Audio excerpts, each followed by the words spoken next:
বাবু গো 16 পেরিয়ে গেছি, আমি 16 পেরিয়ে গেছি, বাবু গো 16 পেরিয়ে গেছি।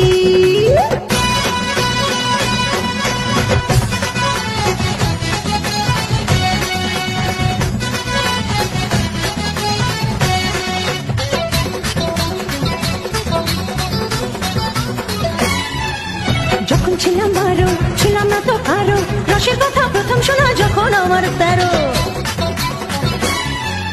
যখন ছিলাম 12 ছিলাম না তো কারো, রসের কথা প্রথম শোনা যখন আমার 13। ভোমরা কেন মধুলটে, ভোমরা কেন মধুলটে, ভোমরা কেন মধুলটে, এখন জেনে গেছি হয় আমি 16 পেরিয়ে গেছি, বাবু গো